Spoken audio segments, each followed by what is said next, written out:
اہل بیت اطہار علیہ السلام کی عظمت پر درود بھیجے گا. محمد و آل محمد. اللہ تھوڑا سا بس. وقت کے امام کے حضور ادائے احترام کے لیے، ان کی ظہور کی تعجیل کی دعا کے لیے، ان کی نظر لطف کے حصول کے لیے درود بھیجیں محمد و آل محمد پر. اللہ صلی علی محمد آل محمد وعجل فاتحہ. بسم اللہ الرحمن الرحیم. الحمد للہ رب العالمین الرحمن الرحیم مالک یوم الدین ایاک نعبد و ایاک نستعین اهدنا الصراط المستقیم صراط الذین انعمت علیہم غیر المغضوب علیہم ولا الضالین. صلی علی. ایک بار پھر درود بھیجے گا محمد و آل محمد پر. اللہم صلی علی محمد آل محمد وعجل فرجهم. اعوذ باللہ من الشیطان الرجیم. بسم اللہ الرحمن الرحیم. الحمد للہ رب العالمین والصلاة والسلام علی سید الانبیاء والمرسلین حبیب الہ العالمین ابی القاسم محمد.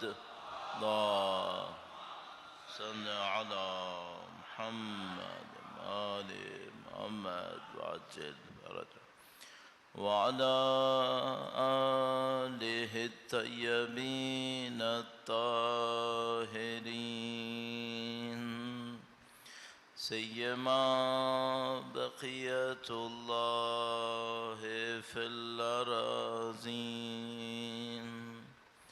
قال اللہ تعالی فی کتابہ الکریم. بسم اللہ الرحمن الرحیم. ام حسبت ان اصحاب الکہف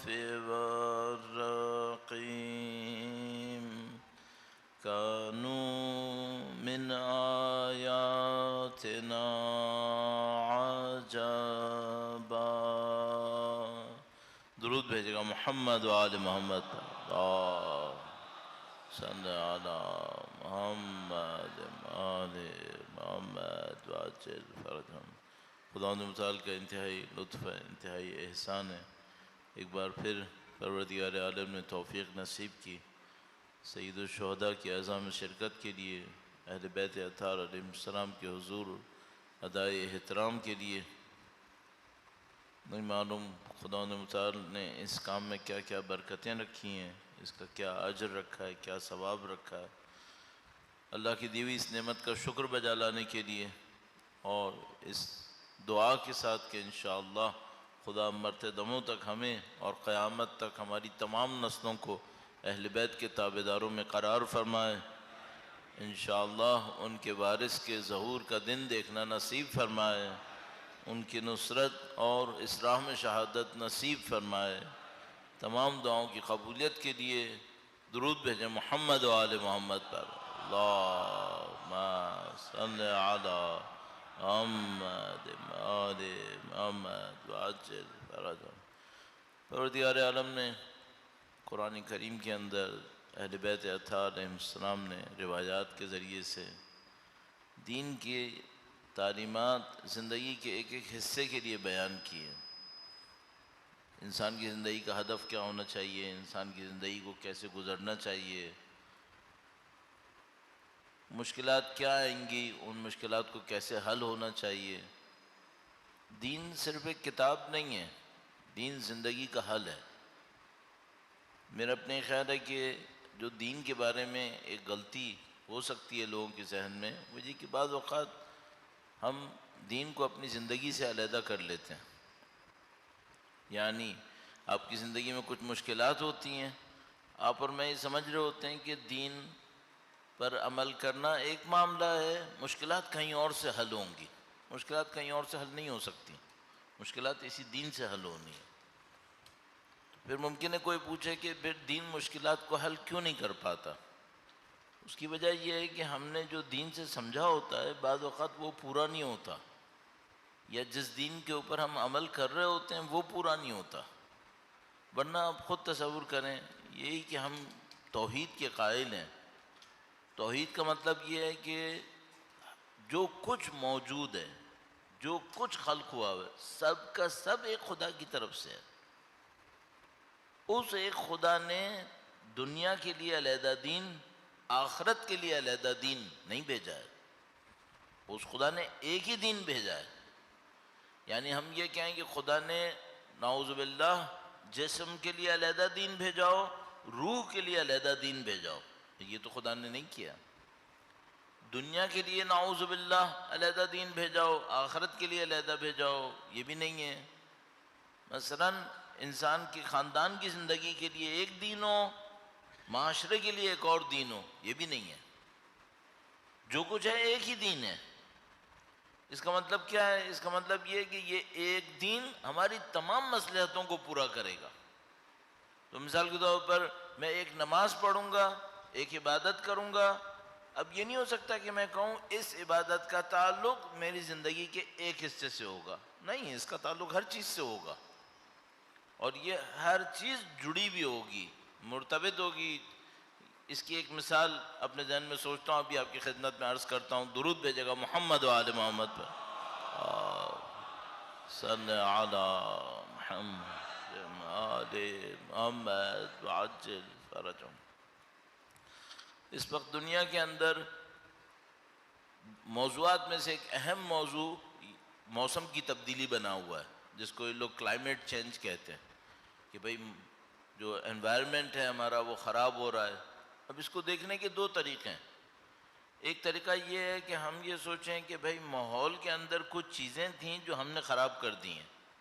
مثلا درخت تھے وہ کٹ گئے، مثلا جیسے یہ لوگ کہتے ہیں کہ بھئی وہ جو آپ نے فوسل فیول جلائے 100-150 سال کے اندر، تیل وغیرہ، اس کی وجہ سے فضا کے اندر کچھ تبدیلیاں آئی ہیں۔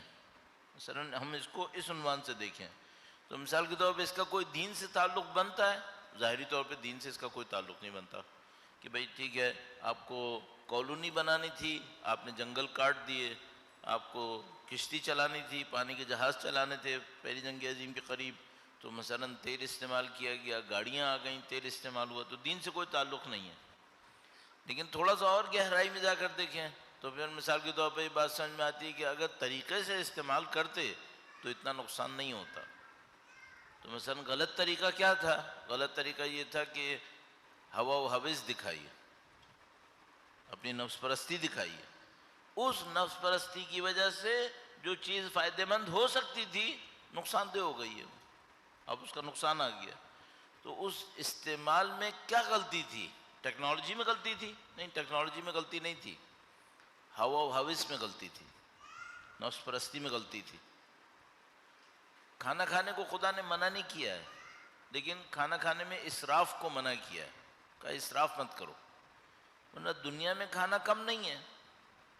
خدا تعالیٰ نے یہ نہیں کہا کہ زمین سے مت اگاؤ، لیکن اس کے اوپر ظلم کرو، جس کا حق ہے اس کو نہ دو، ہاں یہ خدا تعالیٰ نے منع کیا۔ اب یہ دین میں ہے یا نہیں ہے؟ ہاں یہ دین میں ہے۔ تو اگر کوئی دین پہ عمل کرے یہ مشکل حل ہو جائے گی؟ قطعاً حل ہو جائے گی، بالکل حل ہو جائے گی۔ اسی طرح آپ لے کر ساری زندگی کی اپنی مشکلات کو ڈھونڈنا شروع کر دو کہ بھئی پوری دنیا میں جو مشکلات ہیں وہ کس طرح سے حل ہوں گی، تو آپ کے پاس سادہ سے ایک جواب آئے گا، دین پہ عمل کرو، دین پہ عمل کرو، مشکلات حل ہونی ہے۔ اب مشکل کہاں پر ہے؟ مشکل یہ ہے کہ ہم زمین اور آسمان کے ہر دروازے کو کھٹکھٹانے کو تیار ہیں. جہاں مشکل ہے وہ یہ کہ دین کے اوپر تسلیم نہیں ہوتے. تو مثال کے طور پر اس کو مان لیں گے کہ کسی جرمن نے یہ کہا، کسی امریکن نے یہ کہا تو کر لیتے ہیں. لیکن اگر وہی شخص یہ کہے کہ یہ دین میں ہے کہ کر لو، تو اس کو ماننا مشکل ہے، اور نشانیاں ہمارے سامنے ہیں. میں اس کے اوپر مزید اصرار نہیں کروں گا، لیکن اس سے فائدہ اٹھاتے ہوئے اس کے اوپر جانے کی کوشش کروں گا. یہ دین میں کمی آتی کہاں سے ہے؟ مثلا کوئی مجھ سے کہے بھائی دین میں کیا کمی ہے، لوگ دین پہ عمل کر تو رہے. اس کو مجھے عرض کرنا ہے آپ کی خدمت میں. درود بھیجے گا محمد و آل محمد پر. صلی علی محمد آل محمد وعجل فرج. تھوڑا سا موضوع کے بارے میں بھی عرض کر دوں. پچھلے سال ہم نے یہیں پر انسان کی اخلاقی اور معنوی تربیت کے حوالے سے کچھ عرائض پیش کیے تھے. اس سال کے لیے بھی میرے ذہن میں یہی ہے کہ ہم اس کو ایک اور طریقے سے لے کر آگے بڑھیں. اب میں سوچتا ہوں کہ ہم ہر سال یہاں پر آتے ہیں، اور اگر ہمیں، اور میں اپنوں کے چہروں میں بھی دیکھتا ہوں کہ بہت سارے لوگ ہیں جو ہر سال نظر آتے ہیں. تو میں سوچتا ہوں اگر ہر سال ہمارے اندر ترقی نہ ہو رہی ہو تو پھر ہم نے ظلم کیا. حقیقت یہ ہے. میں آج جب میں یہاں آنے کے لیے تیاری کر رہا تھا تو میں سوچ رہا تھا کہ میں نے خود پچھلے سال جو یہاں پڑھا تھا اس سے کون سی چیز سیکھی تھی جس پہ میں نے عمل کیا. یہی میں آپ سے بھی کہوں گا. آج آپ یہاں تشریف فرمائیں، پہلی مجلس ہے. چند ہی دنوں کے بعد اس سلسلے کی یہاں پہ آخری مجلس ہو جائے گی، سلسلہ ختم ہو جائے گا. پچھلے سال بھی یہی ہوا تھا، اس سے پچھلے سال بھی یہی ہوا ہوگا. اپنے آپ سے ایک سوال پوچھئے گا، پچھلے سال کیا سیکھا تھا؟ اس پہ عمل کیا تھا یا نہیں کیا تھا؟ دوسرا مسئلہ، اگر عمل کیا تھا کوئی فائدہ ہوا تھا؟ تو میں گارنٹی سے عرض کر رہا ہوں کہ پچھلے سال جو میں نے آپ کی خدمت میں عرض کیا تھا ان میں سے کچھ چیزوں پر جس پہ میں نے بہت اصرار کیا تھا ضرور عمل کیا اور مجھے فائدہ ہوا. آپ سے بھی میری توقع یہ ہے کہ آپ نے بھی عمل کیا ہوگا اور انشاءاللہ فائدہ ہوا ہوگا.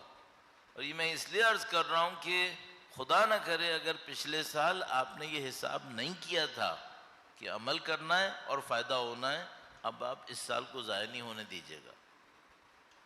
ایسا نہ ہو کہ آپ تشریف لائیں، ہم بھی حاضر ہوں، ہم لوگ کچھ باتیں کہیں سنیں، ثواب تو مل جائے گا لیکن اس ثواب کے پیچھے ہمیں اہل بیت سے نزدیک بھی جانا ہے.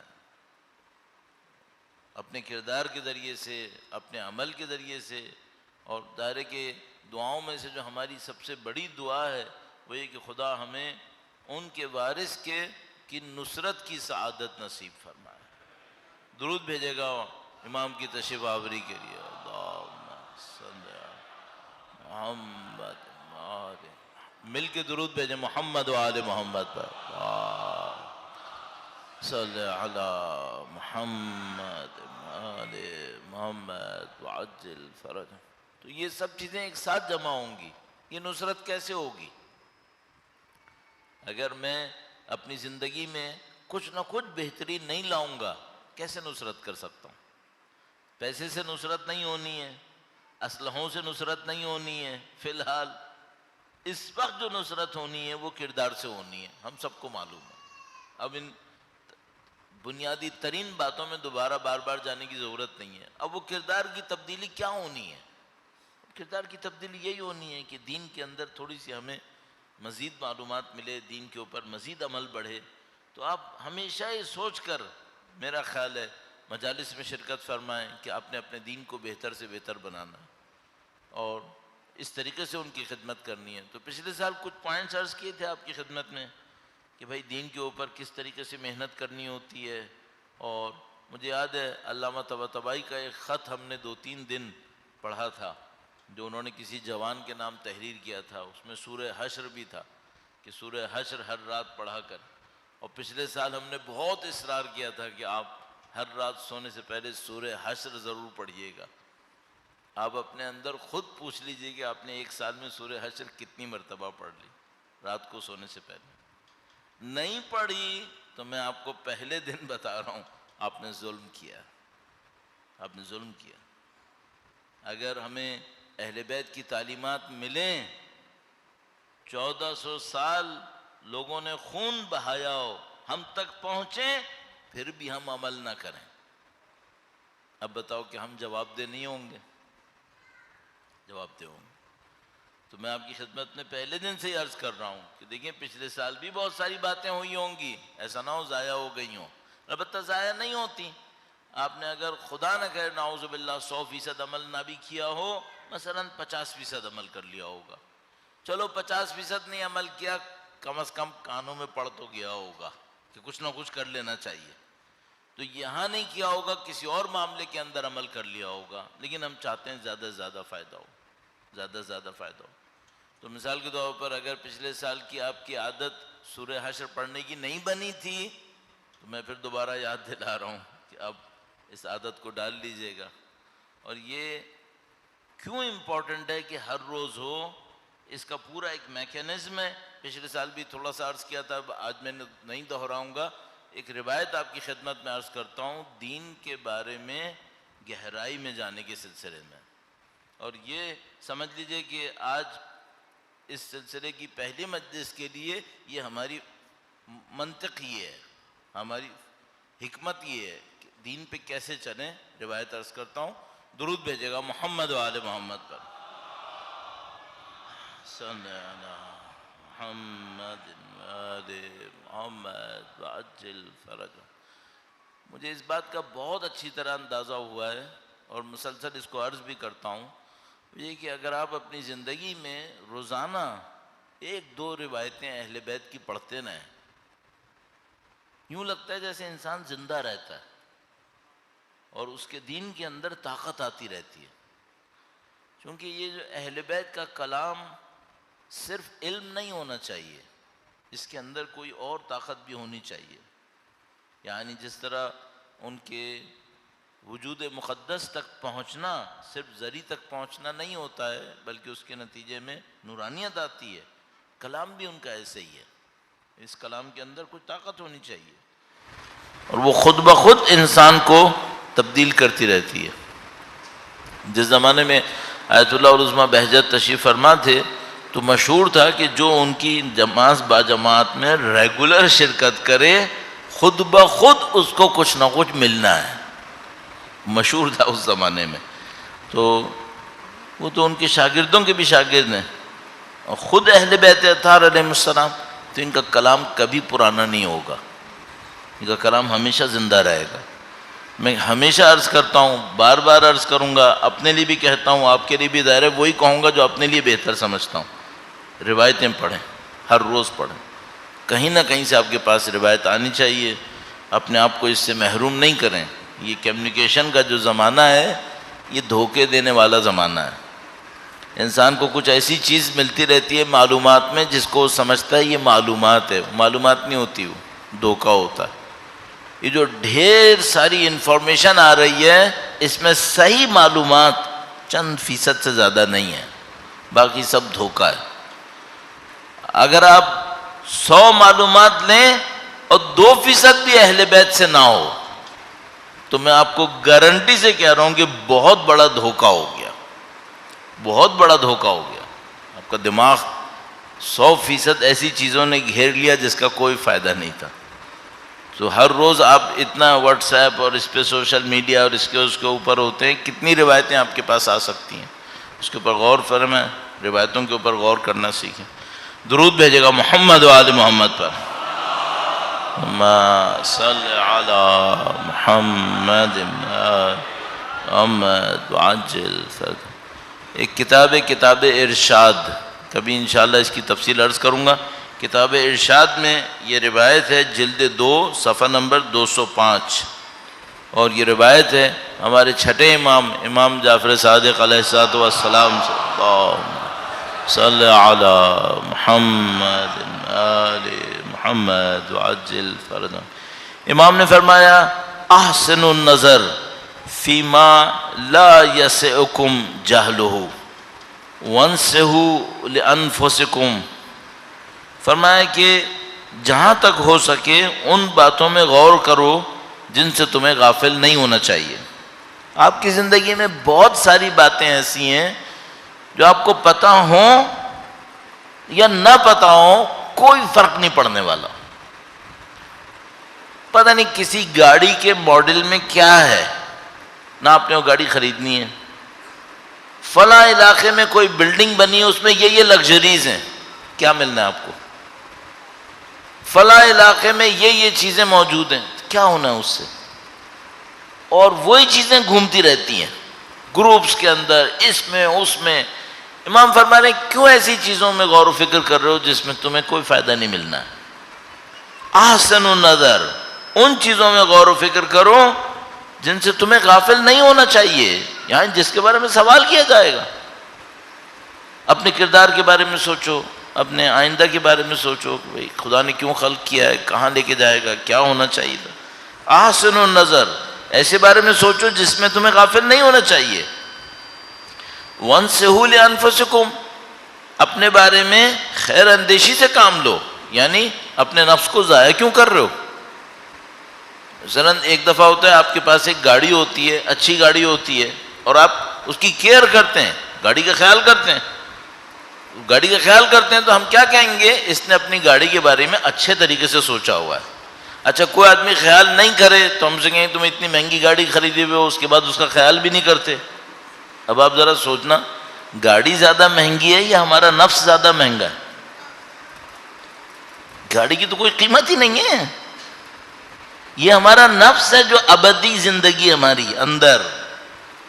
امام فرما رہے ہیں انصحوا لانفسکم، اپنے بارے میں تو اچھا سوچو، ان چیزوں کے بارے میں غفلت مت دکھاؤ جن کے بارے میں تمہیں غافل نہیں ہونا چاہیے، اپنے بارے میں اچھا سوچو۔ امام فرمائیں گے ابھی، اور ان باتوں کو جاننے کی کوشش کرو جن سے جاہل رہنے میں تم سے کوئی عذر اور بہانہ قبول نہیں کیا جائے گا۔ کچھ چیزیں ایسی ہیں آدمی کہے میں نہیں کر سکا، کوئی مشکل نہیں ہے، نہ جنت کا معاملہ ہے نہ جہنم کا معاملہ ہے۔ مثلا فرض کرو کو آپ سے کوئی یہ کہے بھائی تمہارا گھر کتنا بڑا ہے، آپ کو اتنا بڑا ہے، اس سے بڑا کیوں نہیں بنایا؟ نہیں بنایا، اتنے میں میری ضرورت پوری ہو رہی تھی، تو اس سے جنت میں کمی آئے گی؟ کوئی نہیں۔ حتیٰ میں کہہ رہا ہوں مثلا کوئی کہے بھئی دنیاوی تعلیم آپ کی کتنی ہے، ایک بولے مثلا میں انٹر ہوں، دوسرا بولے میں میٹرک ہوں، دوسرا بولے میں گریجویٹ ہوں، تیسرا ماسٹرز ہوں، پی ایچ ڈی ہوں۔ اگر کام صحیح کر رہا ہے یقین مانو ڈگری کی بھی کوئی ویلیو نہیں ہے۔ ہاں تعلیم کی ویلیو ہے، تعلیم کچھ اور ہے ڈگری کچھ اور ہے، تعلیم کی ویلیو ہے ڈگری کی ویلیو نہیں ہے۔ تو مثال کے طور پر کوئی آدمی کہے میں زندگی میں اپنی ساری ذمہ داریوں کو انجام دے رہا ہوں، میں گریجویٹ ہوں، تو کیا اس کے اوپر کوئی مذمت ہوگی کہ تم نے پی ایچ ڈی کیوں نہیں کیا؟ نہیں کیا، کوئی بات نہیں، زندگی یہ کام صحیح کر رہا ہے، جو ذمہ داریاں تھی خدا کی طرف سے، دین کی طرف سے، معاشرے کی طرف سے، ان کو انجام دیتا ہے۔ امام فرما رہے ہیں کہ ایسے ان باتوں کو جاننے کی کوشش کرو جن سے جاہل رہنے میں تم سے کوئی عذر اور بہانہ قبول نہیں کیا جائے گا۔ اب ایک اور جملہ دیکھیے، یہ جملہ بہت خاص ہے، کیونکہ اللہ کے دین کے چند ارکان اور بنیادیں ہیں کہ ان ارکان سے جاہل رہتے ہوئے ظاہری عبادت میں کثرت کی کوشش کوئی فائدہ نہیں دے گی۔ یہ بہت اہم جملہ ہے۔ امام فرما رہے ہیں دین میں کچھ حقیقتیں ایسی ہیں اگر کوئی انہیں نہ جانتا ہو، اب وہ ظاہری عبادت کو بڑھاتا چلا جائے فائدہ نہیں ہے، اس میں فائدہ نہیں ہے۔ ٹھیک ہے، بس دین میں کوئی گہرائی ہے، امام فرما رہے ہیں اس گہرائی کو حاصل کرنا ضروری ہے۔ اگر اس کو حاصل نہیں کیا، حاصل کیے بغیر ظاہری عبادت کو بڑھاتا رہے، اس بڑھانے کا کوئی فائدہ نہیں ہوگا۔ عربی عبارت بھی عرض کر دیتا ہوں، فرمائے کہ فَإِنَّ لِدِينِ اللَّهِ أَرْكَانًا، اللہ کے دین کے ارکان ہیں، لَا يَنْفَعْ مِنْ جَهْلِهَا، اگر کوئی اس سے جاہل ہو تو اس کو فائدہ نہیں دے گا۔ کیا فائدہ نہیں دے گا؟ اجتہادہ، فی طلب ظاہر عبادت، کہ وہ اپنی عبادت کے ظاہر کو طلب کرتا رہے۔ امام فرما رہے ہیں پھر فائدہ نہیں ہے۔ ابھی کیا مطلب ہوا؟ مطلب یہ ہوا کہ مجھے دین کی وہ حقیقت نہیں پتا تھی جس پہ امام اشارہ کر رہے ہیں، اور میں دعاؤں کی تعداد بڑھائے جا رہا ہوں، نمازوں کی تعداد بڑھائے جا رہا ہوں، اور میں کیا سوچ رہا ہوں؟ اس سے میرا دین بڑھ رہا ہے۔ امام فرما رہے نہیں، اس سے دین نہیں بڑھ رہا، تمہیں دین کے ان اراکین تک پہلے پہنچنا پڑے گا۔ اب ہمیں دیکھنا پڑے گا کہ وہ دین کے اراکین ہیں کون سے۔ جن تک نہیں پہنچے تو ظاہر عبادتوں کو اوپر بڑھانے سے فرق نہیں پڑے گا۔ درود بھیجے گا محمد و آل محمد، صلی علی محمد آل محمد وعجل۔ اور لا یضر من عرفها فدان بها حسن اقتصادہ، اگر کوئی شخص، اور جس شخص نے انہیں جان لیا، ان اراکین کو جان لیا اور ان پر اچھے طریقے سے ایمان لے آیا۔ ایمان لانے کا مطلب کیا ہے؟ عمل بھی کرتا ہے، چونکہ قرآن کریم میں ایمان عمل سے علیحدہ نہیں ہے۔ آمنو عملوا الصالحات۔ اگر کوئی ان کو اچھے طریقے سے جان لے، اچھے طریقے سے ایمان لے آئے، تو عبادت میں اعتدال اسے نقصان نہیں پہنچاتی۔ عبادت میں اگر وہ کم بھی ہے نقصان نہیں ہے۔ نہ جانتا ہو عبادتیں بڑھاتا رہے، امام فرما رہے فائدہ نہیں ہے۔ جانتا ہو عبادتوں میں معتدل ہو، بیچ میں ہے، امام فرما رہے پھر بھی کوئی نقصان نہیں ہوگا۔ صحیح ہے؟ اب مجھ سے اگر کوئی پوچھے تو میں سب سے پہلے اپنے آپ سے کیا بولوں کہ میں اپنی عبادتوں کو بڑھاؤں یا اس معرفت کو بڑھاؤں؟ اس معرفت کو بڑھاؤں، امام کا فرمان ہے۔ اس کے بعد فرمایا وَلَا سَبِيلَ لِأَحَدٍ إِلَىٰ ذَلِكَ إِلَّا بِعَوْنٍ مِّنَ اللَّهِ عَزَّ وَجَلَّ، اور اللہ کی مدد اور توفیق کے بغیر کوئی شخص دین کے ان ارکان کی شناسائی تک نہیں پہنچ سکتا۔ کوئی خاص مدد خدا کی چاہیے کہ انسان دین کے ان اراکین تک پہنچے، ورنہ وہ دین کے ان اراکین تک نہیں پہنچ سکے گا۔ اب اس روایت کی روشنی میں ایک مطلب عرض کرنا ہے، درود بھیجے گا محمد و آل محمد پر،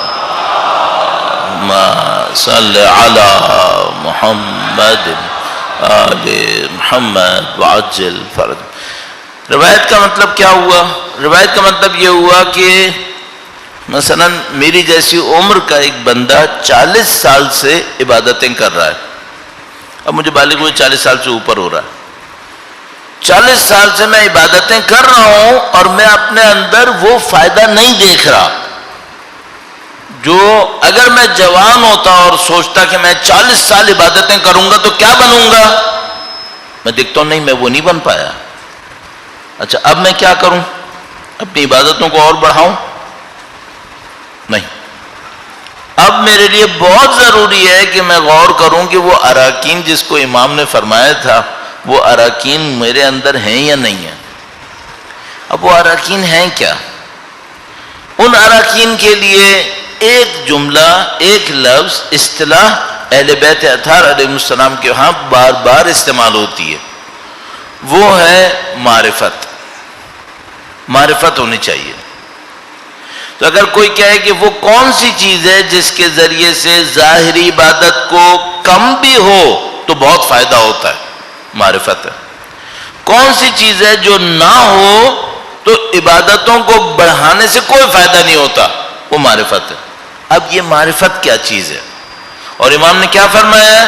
یہ صرف خداوند متعال نصرت فرمائے تو نصیب ہونی ہے، ورنہ نصیب نہیں ہونی ہے۔ ٹھیک ہے؟ اب ہمیں، میرا اپنا خیال ہے، میرے جیسے طالب علم کو اپنی زندگی میں اس پہ محنت کرنی چاہیے، یہ معرفت کیا ہوتی ہے۔ معرفت کا لفظ میں نے اس روایت سے نہیں نکالا ہے، معرفت کا لفظ دوسری روایتوں سے نکالا ہے۔ یہاں پہ امام نے کیا لفظ استعمال کیا تھا؟ دین کے اراکین، دین کے ارکان امام نے استعمال کیا تھا۔ تو وہ اراکین کیا ہیں؟ اور دوسری روایات کے مطابق معرفت وہ کیا ہوتی ہے، اس کو مجھے آپ کی خدمت میں اشارتاً عرض کرنا ہے، اور کل سے ہم انشاءاللہ پھر کوشش کریں گے ایک ایک کر کے اس کے اوپر محنت کریں۔ اور پہلے بھی میں عرض کر چکا ہوں، میں بھی اس پہ عمل کرنے کی کوشش کروں گا، آپ بھی انشاءاللہ عمل کیجئے گا، اور پھر پورے سال اس کام کو دہرائیں گے تاکہ انشاءاللہ اگر پچھلے سال سے مقایسہ کریں، مقابلہ کریں تو ہم کسی بہتر جگہ پہ پہنچ سکیں ہوں۔ درود بھیجے گا محمد و آل محمد پر۔ صلی علی محمد آل محمد وعجل فرج۔ وہ معرفت، وہ اراکین دین کیا چیز ہیں؟ اچھا، اگر ہم یہ سوچیں کہ یہ معرفت کوئی ایسی چیز ہے جو صرف علماء کو نصیب ہونی ہے، جو نجف گئے، جو مثلاً حوزہ علمیہ گئے، قم گئے، ان کو نصیب ہونی ہے، تو امام یہ ارشاد نہ فرماتے۔ یہ عوام کے لیے کہی گئی باتیں، لوگوں سے ہی کہی گئی باتیں، ٹھیک ہے؟ تو ہم یہ کہیں کہ یہ علماء کا کام ہے، علماء کا کام زیادہ ہے، سب کا کام ہے، کام سب کا ہے۔ تو دوسری بات یہ ہے، ہم سب کو پتا ہے کہ یہ جو تقسیم اس وقت ہے کہ کچھ لوگ اپنی زندگی میں کوئی اور کام نہیں کرتے اور صرف تحصیل علم کے اوپر زور دیتے ہیں، یہ آج کے زمانے کی پیچیدگی کی وجہ سے ہے۔ آج کے زمانے میں معاملات اتنے کمپلیکیٹڈ ہیں کہ ہم یہ نہیں کر سکتے کہ ہم 5 کام اکٹھے کریں گے۔ جب امام یہ روایتیں ارشاد فرما رہے تھے تب کیا تھا؟ عالم کوئی علیحدہ صنف تھی؟ نہیں، وہی جو کپڑے بیچتے تھے، وہی جو جوتے ٹانکتے تھے، وہی جو کھیتی باڑی کرتے تھے، خود امام کھیتی باڑی کرتے تھے، وہی ان کے باقی اصحاب بھی ایسے ہی تھے۔ اس کا مطلب کیا ہے؟ اس کا مطلب یہ کہ بھائی اگر آپ ایک دکان پہ کام کرتے ہیں، یہ مت سوچیے گا یہ میرا کام نہیں ہے، یہ علماء کا کام ہے، طالب علموں کا کام ہے۔ یہ غلط فہمی ہے۔ ہم لوگوں نے، زیادہ تر لوگوں نے اپنے آپ کو دین کی گہرائی میں جانے سے بچانے کے لیے عذر بنایا ہوا ہے۔ عذر کیا بنایا ہوا ہے؟ میں طالب علم، میں عالم تھوڑی ہوں، میں طالب علم تھوڑی ہوں، میں تو کاروبار کرتا ہوں، میں تو کام کرتا ہوں۔ بندے خدا، یہ جو بڑے بڑے نام تھے ہمارے پاس راویوں کے اور علماء کے، یہ لوگ اس زمانے میں کیا کرتے تھے؟ یہ تمہاری میری طرح کام کرتے تھے، تو ان کے پاس کوئی عذر نہیں تھا، میرے پاس کہاں سے عذر آ گیا؟ تو میں آپ کو گارنٹی سے کہہ رہا ہوں کہ یہ شیطان نے ہمیں دھوکہ دینے کے لیے یہ عذر ہمارے دماغ میں ڈال دیا ہے کہ اچھا، آپ مثال کے طور پر آپ کہیں فلاں عالم دین نماز شب پڑھتا ہے، تو آپ کہیں گے اس کو تو پڑھنا چاہیے، عالم دین ہے۔ اچھا، تم نہیں پڑھتے ہو، پھر مجھے تو نہیں پڑھنا چاہیے کیونکہ میں تو جاب پہ جاتا ہوں۔ یہ کیا کیا شیطان نے؟ یہ ہمیں ایسے سمجھا دیا ہے، عذر بنا لیا ہمارے لیے، میں تو مزدور ہوں، میں کیوں کروں؟ یہ جو روایتوں کے راوی تھے یہ کچھ اور لوگ تھے کیا؟ کتنے تو عرفا ہمارے پاس موجود ہیں، جوتے ٹانکنے والے، موچی، عرفا، درزی، لکڑی کا کام کرنے والے، لوہے کا کام کرنے والے، یہ سب عرفا ہیں۔ اور یہ ابھی 1-2 نسل کے اندر کے لوگوں کی باتیں کر رہا ہوں میں آپ سے۔ یہ ہم نے بہت بڑا دھوکہ اپنے آپ کو دیا ہوا ہے۔ تو پہلا کام آپ اپنے بہتری کے لیے کر لیں کہ یہ دھوکہ اپنے دماغ سے نکال دیں کہ یہ کام کسی اور کا ہے، کسی اور کا نہیں ہے، یہ میرا اور آپ کا ہی ہے۔ اس دھوکے سے نکلا۔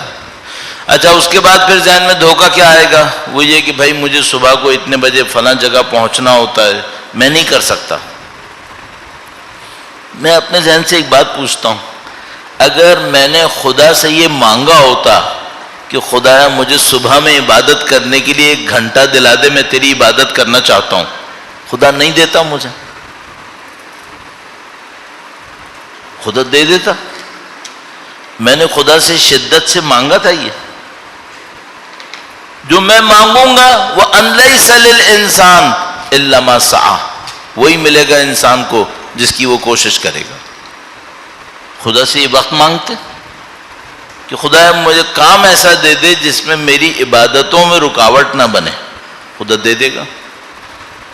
تو میں آپ کی خدمت میں عرض کروں گا، سب سے پہلا کام یہ کر لیں، اپنے ذہن سے بہانے نکال دیں۔ اور مجھے پتا ہے کہ یہ بہانے نہیں نکلتے، یہ چپک کے رہ جاتے ہیں دماغ سے اور انسان کو بے بس کر دیتے ہیں، اس کو اپنے ذہن سے نکال دیں۔ اچھا فرض کریں ہم نے کہا سورہ حشر پڑھیں، پچھلے سال کہا، کتنی دیر لگتی ہے؟ گن کے بتایا 4 منٹ لگتے ہیں، شاید 4 ساڑھے 4 منٹ۔ آپ خود خدا کو شاہد رکھ کے پوچھنا، اس کے لیے کوئی نیا کام چاہیے کیا؟ 4-5 منٹ نکالنا، اس کے لیے جاب چینج ہوگی تب یہ ہوگا؟ اتنا وقت ضائع کرتے ہیں، اتنا وقت ضائع کرتے ہیں، وہ وقت ضائع نہیں کرو، اس کا 20% صرف خدا کو دے دو عبادتوں کے لیے، پتہ نہیں عابد زاہد بن جائیں گے ہم لوگ جتنا ہم ضائع کرتے ہیں۔ وقت کا کوئی مسئلہ نہیں ہے، صرف ہماری اولویت کا مسئلہ ہے، کس پہ ہمارا دل ٹھکتا ہے۔ جس کام میں ہمارا دل آتا ہے اس کو ہم مرے کٹے بھی ہوتے ہیں، 20-20 گھنٹے کام کر کے آتے ہیں نا، پھر وہ کر لیتے ہیں، اس پہ ہمارا دل نہیں آ رہا۔ اب یہ خود ایک مسئلہ ہے کہ دین کے کام میں ہمارے دل سے دلچسپی کیوں نہیں آتی، مزہ کیوں نہیں آتا۔ میں ایک اچھی مثال نہیں دے رہا ہوں لیکن نزدیک لانے کے لیے کہہ رہا ہوں، اگر میں 15 گھنٹے 17 گھنٹے جاب کروں، 15-17 گھنٹے جاب کروں اور گھر آؤں اور اس جاب سے مثال کے طور پر مجھے مہینے کے لاکھ روپے ملنے ہوں، فرض کر لیتے ہیں، صحیح ہے، اور میں لیٹ گیا سونے کے لیے، اچانک کوئی آئے اور مجھ سے کہے کہ 10 منٹ کے لیے اٹھ جاؤ میں تم کو 1 لاکھ روپے دوں گا، اٹھے گا بندہ یا نہیں اٹھے گا؟ اٹھ جائے گا نا۔ تم کو سورہ حشر پہ یقین نہیں آ رہا، اللہ کے نام پہ یقین نہیں ہے، کیوں نہیں اٹھتے؟ یہ مشکل ہے، اصل مشکل یہاں ہے، نہ وقت کا مسئلہ ہے نہ تھکاوٹ کا مسئلہ ہے، کوئی مشکل نہیں ہے۔ اسی بندے کے پاس ابھی ایک میسج آ جائے نا واٹس ایپ میں کسی گروپ میں، اس کو پڑھنے میں 10 منٹ لگا دے گا، ویڈیو کوئی کلپ آ جائے دیکھنے میں 10 منٹ لگا دے گا، 4 منٹ کے لیے عبادت نہیں کرے گا، یہ مشکل ہے، اس کو کور کریں کسی طریقے سے۔ تو اب وہ ارکان کی بات کر رہا تھا، اور ارکان کے اوپر مجھے آپ کو تھوڑا سا ایک مثال دینی تھی دین کے معاملے میں۔ درود بھیجے گا محمد و آل محمد پر، صلی علی محمد آل محمد وعجل فرج۔ یہ جو دین کے ارکان ہیں ان میں ایک بہت بڑا رکن یقین ہے۔ اصل دین کا جو انجن ہے، جو دین کو لے کے طاقت سے چلتا ہے، وہ یقین ہے۔ اگر کوئی شخص یقین میں نہ ہو اس کو دین لے کے چلنا بہت مشکل ہے۔ خدا نمدال فرماتا ہے یہ نماز بہت سخت ہے سوائے ان لوگوں کے لیے جن کے دل میں خضوع اور خشوع ہو، ان کے لیے بہت آسان ہے، باقی لوگوں کے لیے نماز بہت سخت ہے۔ تو دین کا جو اصلی رکن ہے جس پہ انسان طاقت سے آگے بڑھتا ہے وہ اس کا یقین ہوتا ہے۔ اگر یقین ہو تو یہ سمجھ لو ایک انجن لگ گیا ہے، یہ دین چلے گا۔ اب اپنے آپ سے صرف ایک سوال پوچھو، آپ یہ یقین مجھے کیسے لانا ہے؟ اچھا کوئی کہے بھائی مسلمان نہیں ہے کیا؟ نہیں، مسلمان ہیں، تو پھر یقین کہاں ہے؟ یہاں مشکل آ گئی۔ اچھا اب ایک اور مشکل ہے، کیا یہ یقین، میں آپ سے یہ کہوں یہ دعا پڑھو تمہارا یقین بڑھ جائے گا، 1-2 دعا کا معاملہ ہے یہ؟ نہیں، 1-2 دعا کا معاملہ نہیں ہے۔ پھر کس چیز کا معاملہ ہے؟ یہ پوری زندگی کا معاملہ ہے۔ کہاں سے شروع کرنا ہے؟ کہاں سے شروع کرنا ہے؟ ٹھیک ہے، اب پہلے ہی دن ہم تھوڑا سا اس کو دھکا دے رہے ہیں تاکہ آگے کے لیے جگہ بنا لیں، ٹھیک ہے۔ دین میں یقین سب سے اہم ہے۔ یقین صرف ایک دعا ایک سورے سے نہیں آئے گا، یہ آئے گا کہاں سے؟ تو اس کے لیے سب سے پہلا کام یہ کرنا ہوگا کہ جہاں آپ نے یقین لانا ہے اس کو تھوڑا سا صاف کر لیں۔ یہ صفائی ہو جائے تو روزانہ 1 قطرہ بھی آ گیا تو بہت ہو جائے گا، زندگی پڑی ہے۔ اگر صفائی نہیں ہوئی 100 برس بھی برساتے رہیں گے کچھ نہیں آنے والا ہے۔ اصل مسئلہ یہاں ہے۔ ہم لوگوں کے ساتھ جو مشکل چل رہی ہے وہ یہ ہے کہ ہم یہ چاہ رہے ہیں کہ گندے پانی میں دودھ ابال لیں. گندے برتن میں دودھ نہیں ابلے گا، پہلے برتن صاف کرنا پڑے گا. تو مثال کے طور پر وہ کیا کروں کہ میں اپنے ظرف کو اتنا صاف کر لوں کہ 2 رکعت نماز بھی میرے یقین کو بڑھائے. یہ اصلی کام ہے، یہ اصلی کام ہے. اس لیے یقین اندر آنے کے لیے رکاوٹیں دور ہوتی ہیں، تو یہ پہلا کام ہے، سب سے اہم کام ہے. اب میں ایک روایت آپ کی خدمت میں عرض کروں گا اور ہم لوگ عمل کریں. مجھے کتابی باتیں نہیں کرنی ہیں، ایسی باتیں نہیں کرنی ہے جس میں فلسفہ بہت زیادہ ہو. بالکل ایسی باتیں کرنی ہے جو آپ لوگ جو یہاں پہ تشریف درود بھیجے گا محمد و آل محمد پر. صلی علی محمد و آل محمد وعجل فرجود. ہمارے وجود کے اوپر کچھ رکاوٹیں آتی ہیں، ان رکاوٹوں کے آنے سے اندر کچھ کام خراب ہونا شروع ہو جاتے ہیں. فنکشن سبھی لوگ گاڑی میں بیٹھتے ہیں، چاہے اپنی گاڑی میں، دوسرے کی گاڑی میں، بس میں، کہیں نہ کہیں بیٹھتے ہیں. تو مثال کے طور پر بعض گاڑیاں بالکل ایفیشنٹ ہوتی ہیں، گاڑی تیز چلتی ہے. بعض ایفیشنٹ نہیں ہوتی، فیول زیادہ لگ جاتا ہے، گاڑی نہیں چل رہی ہوتی. تو مثال کے طور پر جو دیکھنے والا ماہر ہوتا ہے وہ فوراً سمجھ جاتا ہے. مثلا میں اپنے آپ سے ایک سوال کر رہا ہوں، 40 سال ہو گئے، میرے دل میں یقین کیوں نہیں آیا ابھی تک؟ کیا یہی نشانی ہے؟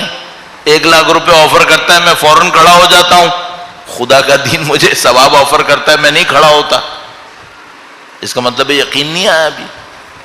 تو میں اپنی گاڑی کو دیکھ کے نہیں بتا پایا کہ میرے اندر کیا پرابلم ہے. کیوں میں نہیں پہچان پاتا؟ صحیح ہے. اس کا مطلب ہے کہ میری کوئی ایسی پرابلم ہے جو کام بھی نہیں ہونے دے رہی اور پہچاننے بھی نہیں دے رہی ہے. ایک دفعہ گاڑی میں پرابلم ہوتی ہے، میکینک دیکھتا ہے، پہچان لیتا ہے، کہتا ہے بھائی یہ گاڑی ہے، اس میں یہ پرابلم ہے.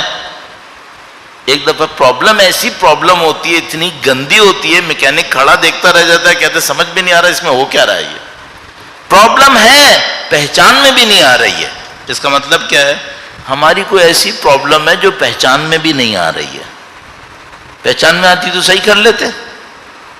تو ہماری 2 پرابلمز ہیں، ایک یقین نہیں آ رہا ہے، 2 یہ بھی نہیں پہچان پا رہے کہ کیوں نہیں آ رہا ہے.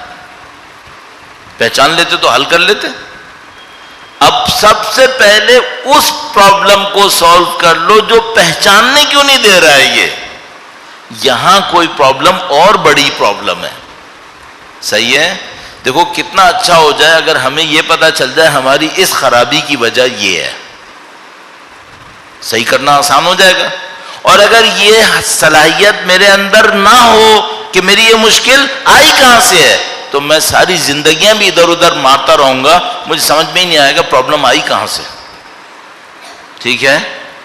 اب مجھے آپ کی خدمت میں کوئی روایت ایسی بتانی ہے جو یہ بتائے کہ پہچان میں رکاوٹ کہاں سے آتی ہے. پرابلم کی بات نہیں کر رہا ہوں ابھی، پرابلم بعد میں دیکھیں گے. ابھی تو ہم یہ دیکھ رہے ہیں پرابلم پہچاننے میں رکاوٹ کہاں سے آتی ہے. ہاں اس کے اوپر روایت ہے ہمارے پاس، ایک نہیں ہے، کئی روایات ہیں ہمارے پاس. میں صرف ایک روایت عرض کروں گا. درود بھیجے گا محمد و آل محمد پر. صلی علی محمد آل محمد وعجل فرجهم. اچھا اب آپ کیا سوچ رہے ہوں گے کہ میں کوئی پرابلم ایسی بتاؤں گا جو بہت چھوٹی سی ہوگی، بس اس کو یوں حل کرنا ہوگا اور میں عارف بن گیا. پھر نہیں، اتنا آسان ہوتا تو ہر آدمی ایسی بنا پھر رہا ہوتا. یہ پرابلم کوئی بہت ہی خطرناک پرابلم ہے. ساری پرابلمز کی جڑ ایک جگہ پر، یہ ہم سب کو معلوم ہے. کوئی بھی پرابلم ہو، چاہے وہ پرابلم ہو کہ یقین کیوں نہیں آ رہا، اس کی بھی جڑ نفس پرستی ہے. چاہے یہ پرابلم ہے کہ میں پہچان کیوں نہیں پا رہا کہ رکاوٹ کیا ہے، اس کی جڑ بھی نفس پرستی ہے. لیکن نفس پرستی کے بھی کئی طریقے ہیں. نفس پرستی کا ایک راستہ ہے دولت کمانے کی خواہش. پھر لذتوں کے اندر بھی بہت سارے چیپٹرز ہیں. لذتیں کئی قسم کی ہوتی ہیں. کون سی ایسی خواہش ہے کہ جو انسان کو بصیرت سے روکتی؟ صحیح ہے، اس کے اوپر کام کر لیں. ٹھیک ہے، ایک روایت صرف عرض کرتا ہوں، مولا امیر المومنین سے روایت ہے، درود بھیجے گا محمد و آل محمد.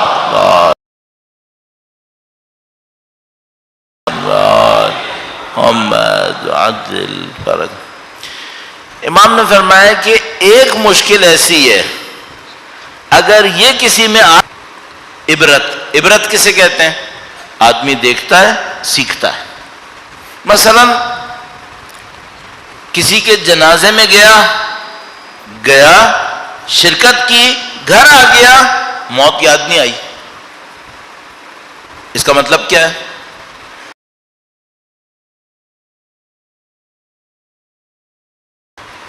موت کیوں نہیں یاد آئی؟ یہ منظر کس کے لیے تھے؟ یہ مردوں سے زیادہ زندوں کے لیے تھے، اس لیے زندوں کی شرکت میں ثواب ہے.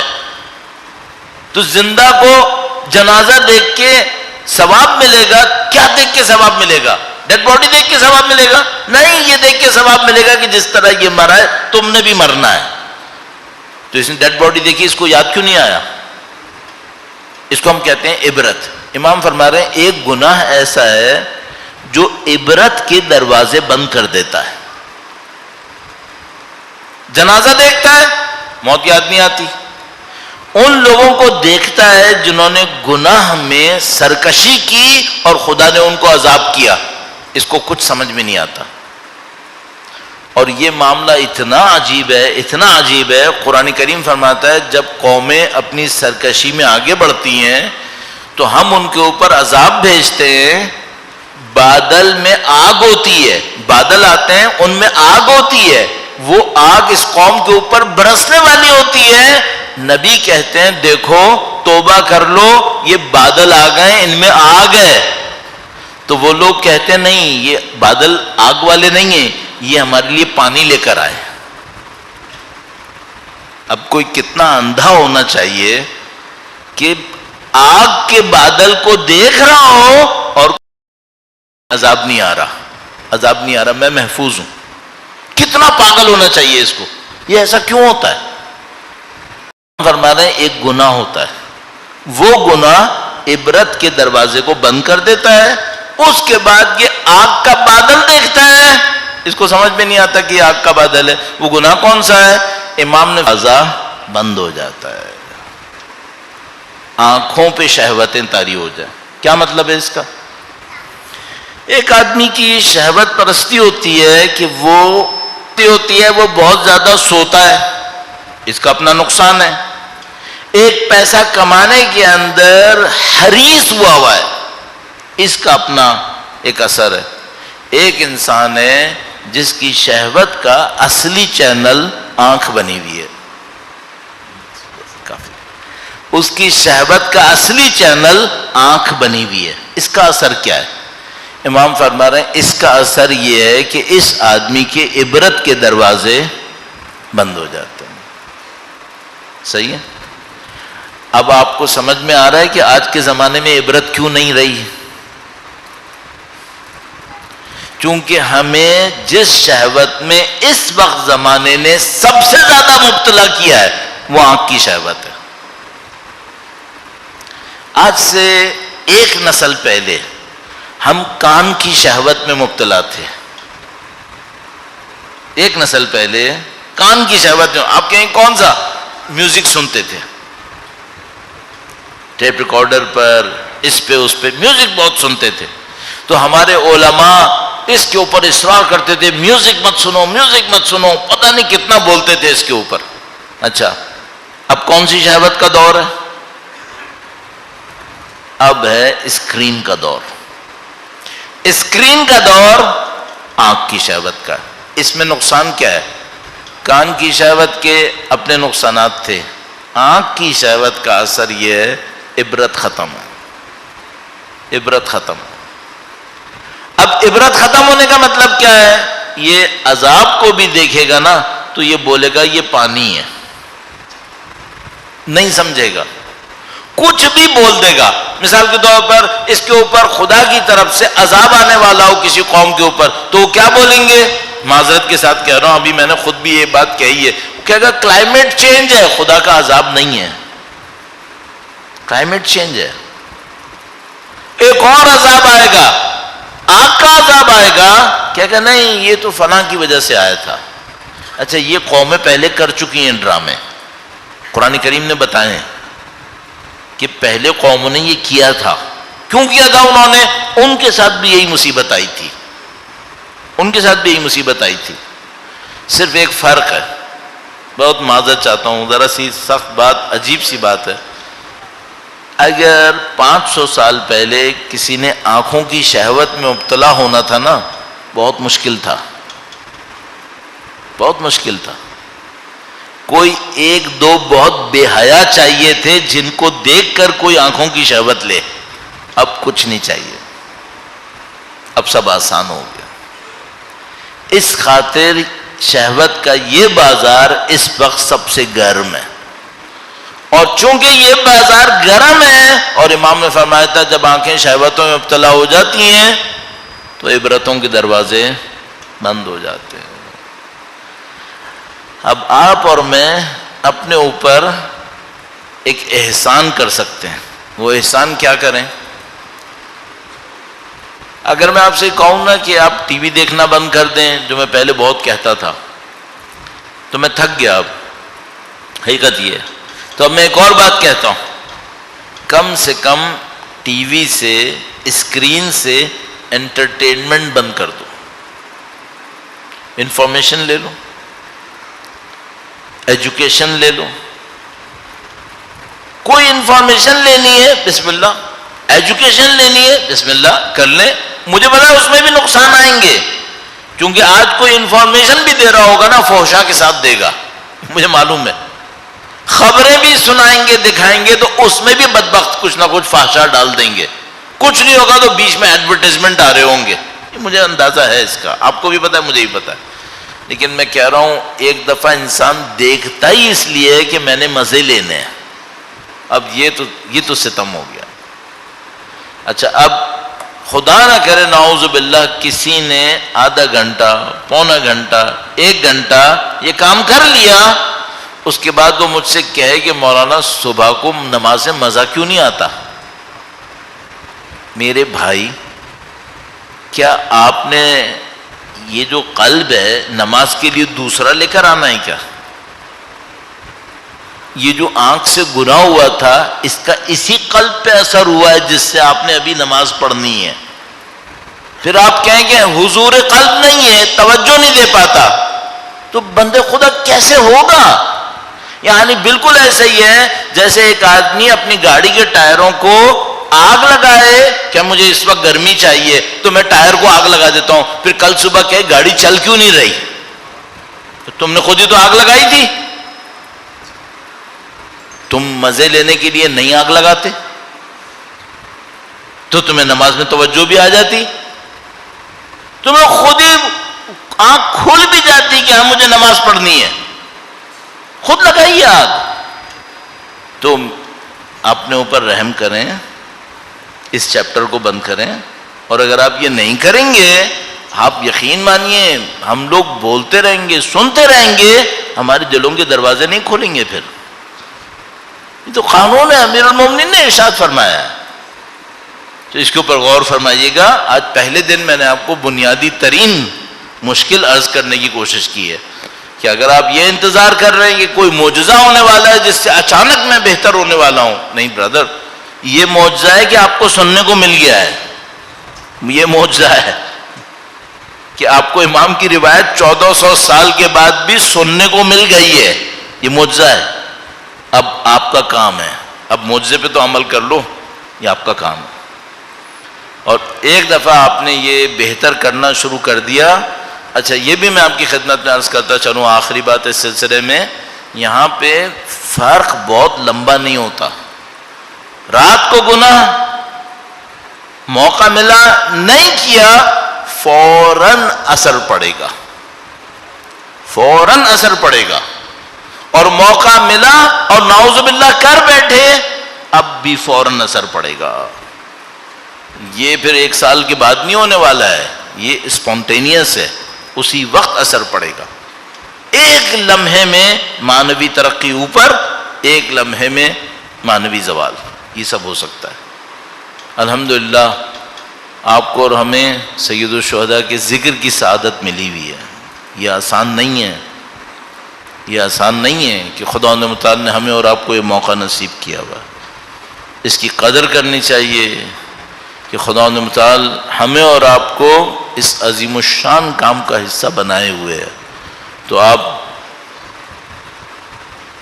زندگی میں قطعاً اس کا بار بار شکر کہ سید الشہداء کے ذکر میں، سید الشہداء کی عزا میں خدا متعال نے ہمیں اور آپ کو آنے کا موقع دیا ہے. جہاں کہیں بھی عشرہ مجلس ہے، حتی 5 مجالس کا، تو پہلے دن میں بی بی کے مصائب پڑھتا ہوں، اور مجھے معلوم ہے کہ ان کے نام کی برکت بہت زیادہ ہے، ان کے ذکر کی برکت بہت زیادہ ہے. اللہ کے نبی نے جو کچھ اپنی صاحبزادی کے لیے ارشاد فرمایا وہ کائنات میں کسی کے لیے نہیں کہا ہے. بضعۃ منی، میرے جگر کا ٹکڑا ہے. اللہ کے نبی نے ارشاد فرمایا حوراء الانسیہ، یہ وہ حور ہے جو انسان کے روپ میں ہے. اللہ اکبر. اللہ کے نبی نے فرمایا ام ابیہا، یہ اپنے باپ کے لیے ماں کی طرح ہے. اللہ اکبر. بی بی تشریف لاتی تھیں تو اللہ کے نبی اپنی جگہ سے راست قامت کھڑے ہو کر ان کا استقبال کرتے تھے، بی بی کا احترام کرتے تھے. 6 مہینے تک بی بی سیدہ کے گھر کے دروازے کے سامنے آ کر، بعض روایت کے مطابق 6 مہینے تک ہر روز ارشاد فرماتے تھے السلام علیکم یا اہل بیت النبوہ ومختلف الملائکہ. یہ سب آپ نے سن لیا، اور اب ہم سے کوئی غیر مسلمان پوچھے، مسلمان نہ ہو، اور ہم سے کوئی پوچھے تم ہو جو اپنے نبی کی بیٹی کے گھر کو آگ لگانے گئے تھے، کیا جواب دوں؟ مجھے واقعاً بعض اوقات انسان کو سمجھ میں نہیں آتا کہ ایک طرف سے ہمیں نبی کی شفاعت چاہیے، میدان حشر میں نبی کے سامنے جائیں گے، ان کی شفاعت چاہیے، اور روایت میں موجود ہے کہ بی بی سیدہ سید الشہداء کا کرتا لے کر آئیں گی. یا اللہ، یہ کام کیسے ہوگا؟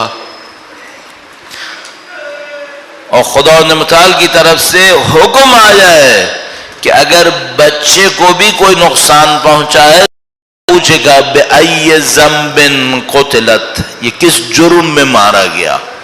اور روایت کے مطابق بی بی سیدہ گویا سید الشہداء اور گویا حضرت علی اصغر کے بارے کس جرم میں مارا. اللہ اکبر. عزیزان محترم، بی بی کی شہادت بمقدس کے اندر احساس کیا، لیکن اگر اس کی تجلی آپ کو دیکھنی ہو تو اس روایت میں دیکھیں جو کہتی ہیں کہ امیر المومنین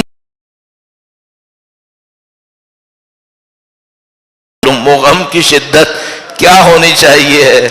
جن لوگوں نے اپنی زندگی میں غم اٹھائے ہیں ان کو شاید اس بات کا ہو کہ جب غم کی شدت بہت ہوتی ہے تو انسان کی کمر کے اوپر ایک ایسا بوجھ آتا ہے جس کو سید الشہداء نے اپنے بھائی کے لیے کہا تھا میری کمر ٹوٹ گئی. شیر خدا حیدر کرار زمین کے اوپر بیٹھ گئے.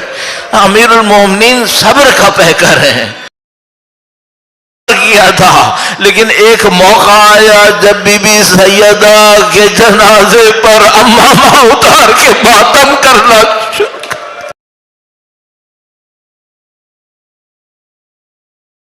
کی وہ شدت کیا ہونی چاہیے.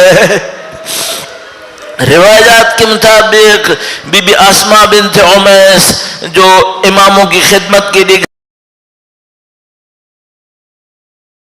کہ اہل بیت اطہار کو، امام حسن امام حسین کو اور بی بی زینب کبریٰ اور بی بی ام کلثوم کو صبر دلاتے رہنا، کہ بچوں کو سمجھاتے رہنا. منین نے رونا شروع کر دیا.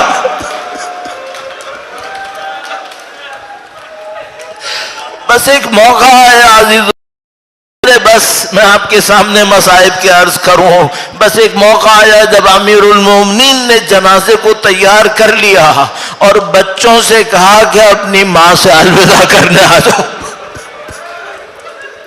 یہ لمحہ کتنا عجیب لمحہ ہوتا ہے، یہ کتنا سخت لمحہ ہوتا ہے، اس کو کوئی نہیں سمجھ پائے گا. کیونکہ میں ایک عام انسان ہوں گا اور میری ماں ایک عام ماں ہوگی، لیکن اگر بچہ امام حسین جیسا ہو اور ماں بنت رسول اللہ جیسی ہو، ہمیں نہیں معلوم یہ معاملہ کیا معاملہ ہوگا. لیکن ہمیں ایک روایت معلوم ہے کہ جس میں فرماتے ہیں کہ اگر کوئی بچہ ماں کے بغیر رہ جائے، ایسو بس آخری روایت، اگر کوئی بچہ ایسا ہو جس کی ماں مر جائے، پہلی رات ہو، ماں کو دفن کر کے آ چکے ہیں، بچہ اپنے بستر پہ سو گیا ہے اور سوتے سوتے روتے روتے سو کر یہ بھول گیا ہے کہ ماں مر گئی ہے. روایت کے مطابق یہ بچہ اگر رات کی کسی وقت میں جاگتا ہے تو اپنی ماں کی طرف ہاتھ بڑھاتا ہے کہ عادت کے مطابق ماں اس کو گود میں لے لے، اور جب ماں اس کو گود میں نہیں لیتی اس کی آنکھ کھل جاتی ہے اور اس کو یاد آتا ہے کہ ماں مر گئی ہے.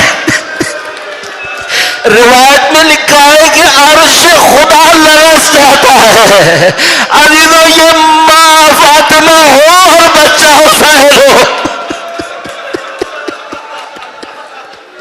امیر المومنین روایت ارشاد فرماتے ہیں جب حسین اپنی ماں سے نزدیک آئے، خدا کی قسم فاطمہ کے بندے کفن ٹوٹ گئے. حسین کو اپنے نزدیک بلا لیا اور ندائے غیبی آئی کہ اے علی بچے کو ماں سے علیحدہ کر دو.